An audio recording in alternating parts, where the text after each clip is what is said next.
¿Qué tal, amigos? Buenos días, bienvenidos. Jueves 12 de agosto. El gobierno presentó el Plan de Educación y Formación Técnico Profesional, que está enfocado incluso a metas hasta el 2030 y en el que irán cumpliendo otras al corto plazo. Con este programa se busca incluir a más de 100.000 jóvenes que cada año quedan por fuera de la educación superior. Para ampliar el tema nos acompaña María Brown, ministra de Educación, a quien le doy la bienvenida. Buenos días, ministra.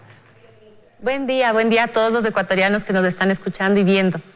Bueno, ayer ya hicieron el anuncio de este gran Plan Nacional de Educación que tiene como arista principal pues el permitir que nuestros jóvenes bachilleres tengan una educación técnica y posteriormente se abra una posibilidad a conseguir un trabajo, allá ellos poder iniciarse en ese camino laboral. Pero para eso se requieren algunos componentes y eso quisiera analizarla con usted. Por ejemplo, uno de esos, mejorar incluso esa calidad de educación que reciben en ese sentido. ¿Cuál va a ser la vía, cuál va a ser el enfoque en ese primer punto, no?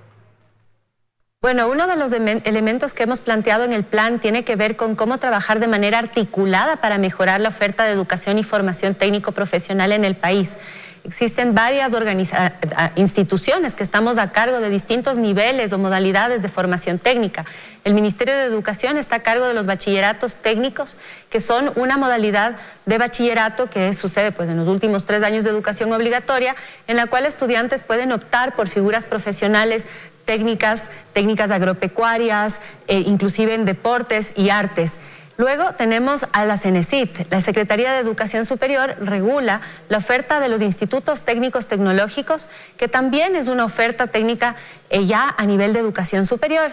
Y el Ministerio de Trabajo regula y oferta modalidades de formación para la capacitación en lo que fue el CECAP y todo lo que tiene que ver con la formación continua y acreditación de competencias. Y estas 3 instituciones no tenían hasta el momento una sola instancia en la que pudiésemos coordinar una política pública en beneficio de los estudiantes, que promueva además una trayectoria flexible entre las distintas modalidades, que reconozca las habilidades y conocimientos que se adquieren en cada una de ellas. Y el plan, entre una de sus acciones, plantea el establecer un comité interinstitucional del cual forman parte estas 3 instituciones y también el sector privado y el sector empleador, porque es importante que estemos articulados de manera tal que las ofertas formativas se correspondan con las demandas del sector productivo para una mejor inserción laboral y mejores oportunidades de empleo. Esta es una de las estrategias para mejorar esa calidad. Pero, ministra, ¿cuál va a ser esa instancia que coordine todas estas acciones en las que van a participar pues diferentes carteras de Estado? Usted ya bien lo mencionaba, bien lo señalaba.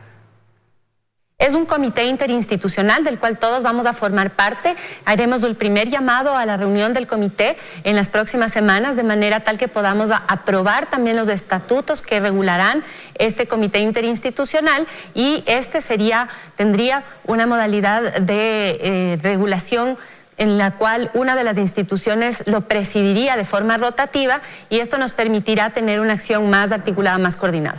Ahora, ¿se ha pensado también quizás en hacer una reforma, ampliar esa malla curricular en cuanto a esa capacitación técnica, ampliar esa oferta y hacer cambios también acorde a lo que estamos viviendo? Y esto incluso fue aprobado mediante decreto, ¿no? La simplificación de trámites, el poder dar paso a que escojan los alumnos en cualquier etapa de su formación la carrera, la modalidad de estudio, sea presencial o semipresencial. Sé que en lo técnico se requiere más práctica, pero ¿cómo está también visualizado en ese sentido ya la ejecución y la práctica de ellos, no?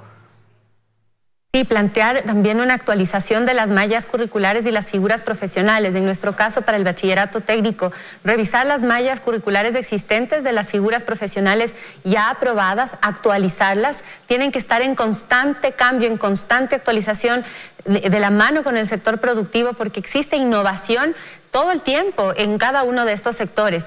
Por ejemplo, tenemos figuras del bachillerato técnico agropecuario, en donde el uso de maquinarias y nuevas tecnologías en la agricultura deben ser incorporadas poco a poco en esta malla. Para esto hay varios caminos. El primero tiene que ver con la formación de docentes y profesionales que participan en ese proceso formativo.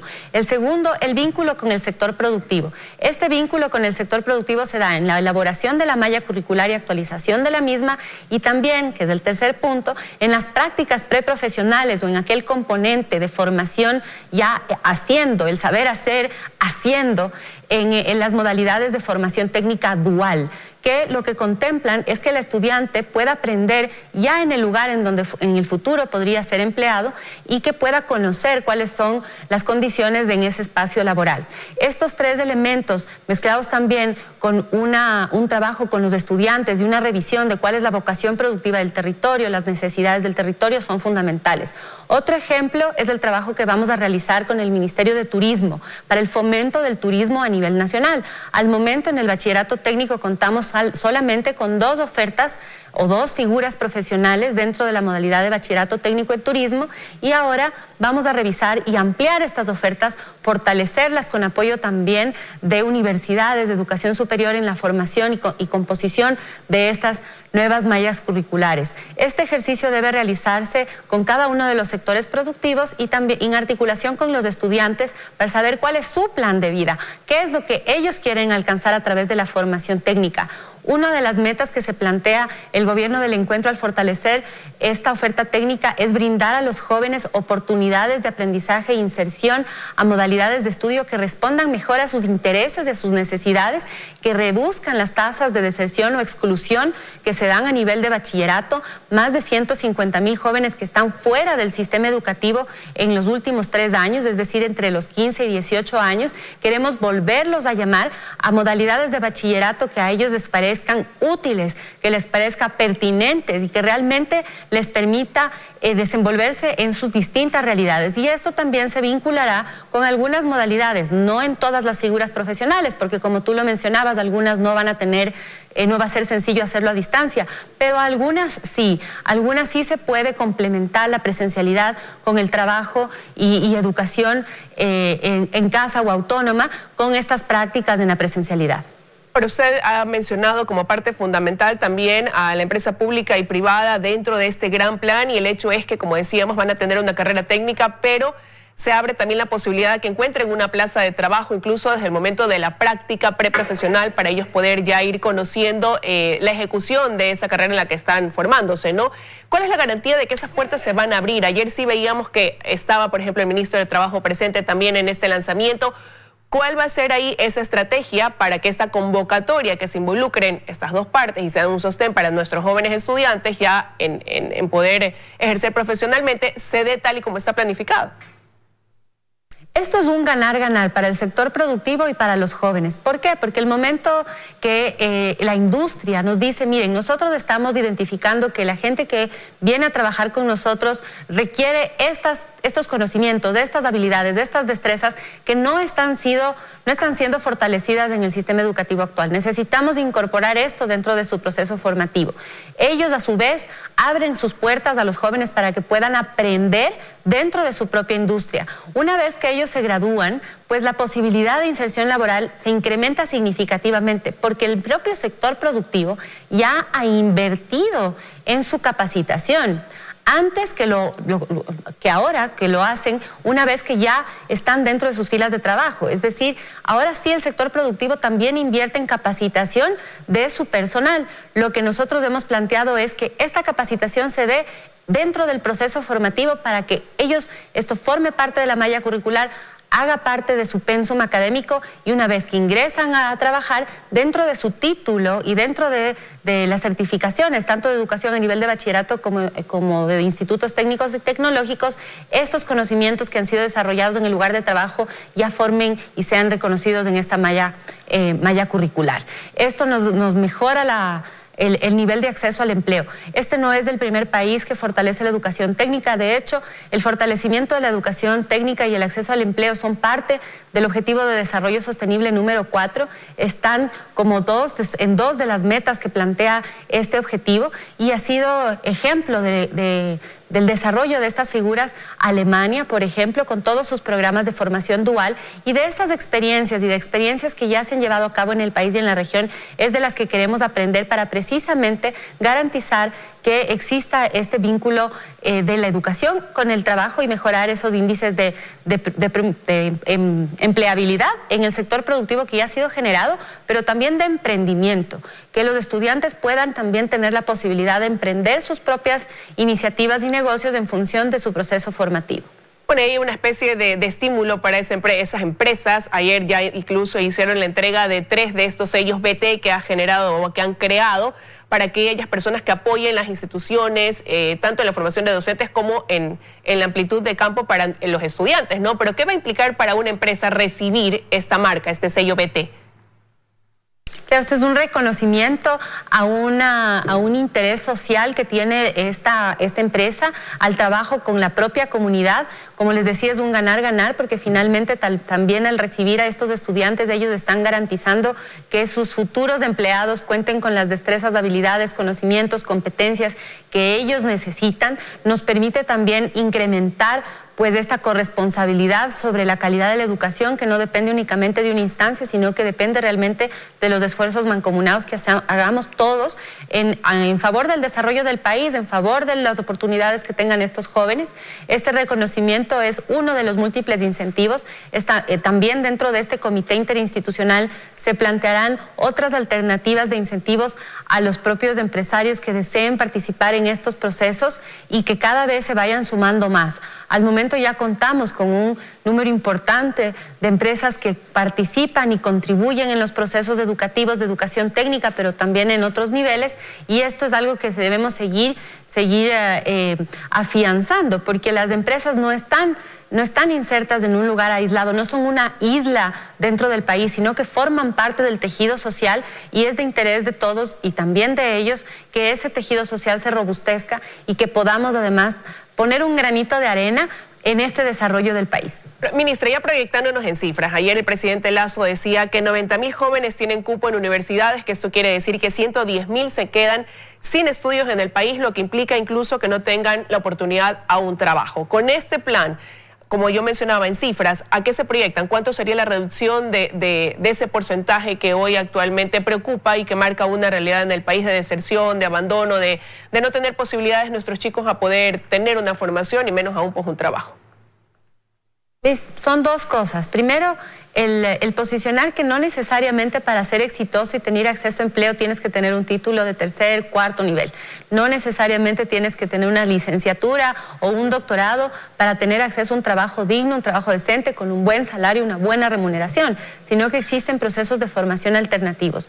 El bachillerato técnico te da un título a nivel de bachillerato, pero ya te habilita y ya te califica para acceder a un sinnúmero de empleos dentro del sector productivo. Por otro lado, también a nivel de educación superior, y la segunda estrategia, como te decía, esta primera sería el repensar la definición de lo que significan los títulos de educación superior, cómo contribuyen, revalorar las carreras técnicas, revalorar el bachillerato técnico y los procesos formativos alternativos, las distintas trayectorias, y no poner todos en un solo cajón, sino que realmente podamos tener diversidad de opciones.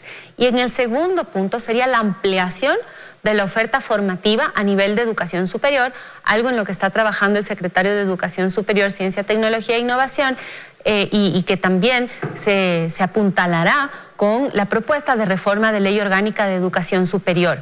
El ampliar la oferta formativa implica, en primer lugar, trabajar con las instituciones que actualmente ya ofertan carreras de educación superior o técnicas para que incrementen el número de cupos que existen, a nivel también que se correspondan con la demanda que existe de los estudiantes.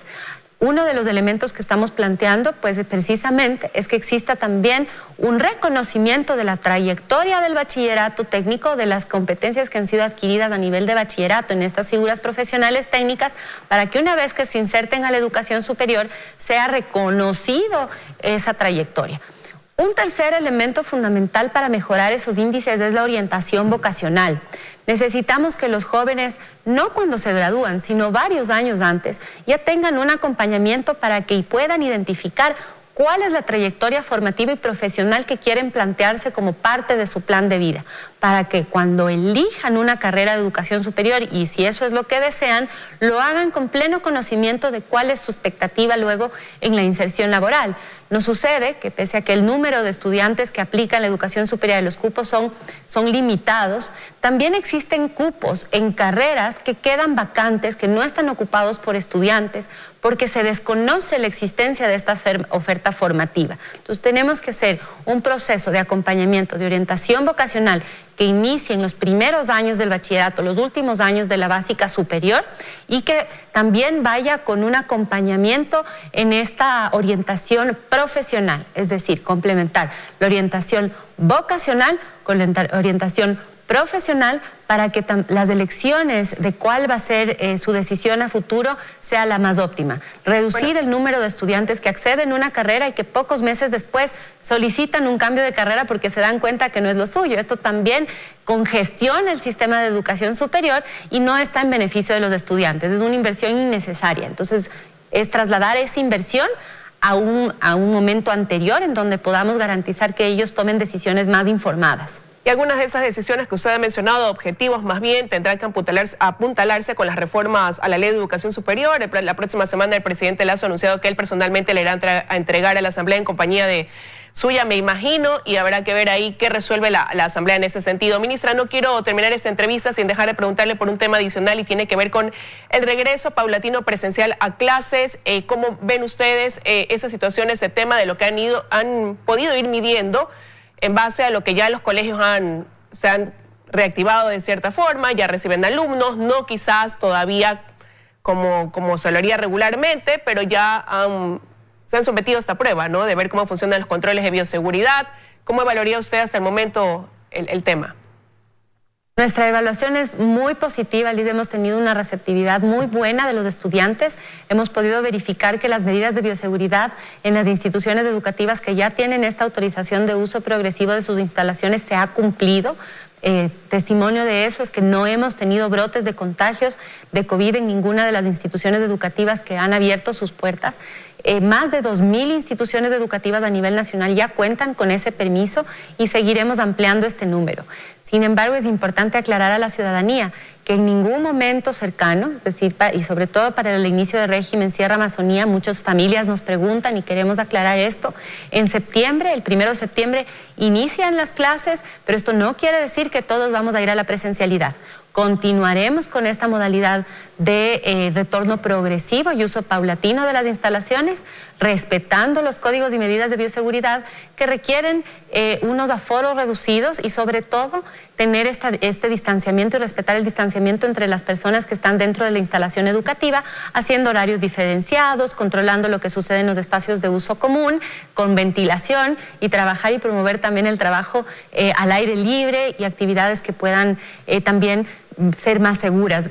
En los próximos días esperamos ya también plantear una actualización del instructivo de elaboración del plan de continuidad educativa que incluya también un protocolo de transporte que hemos elaborado conjuntamente con el Ministerio del Ramo, con el Ministerio de Transporte y Obras Públicas, para que en las zonas urbanas, densamente pobladas, en donde el uso del transporte público es más frecuente y es más común, tengan unos lineamientos claros de cómo los estudiantes pueden y deben desplazarse dentro de este transporte para poder ir a clases e incrementar el número de aprobaciones de estos usos progresivos de las instalaciones en las zonas urbanas, porque hasta ahora, como ustedes conocen, hemos priorizado las zonas rurales y marginales, en donde no necesitamos el transporte el uso del transporte público masivo y que generalmente los estudiantes se trasladan a pie.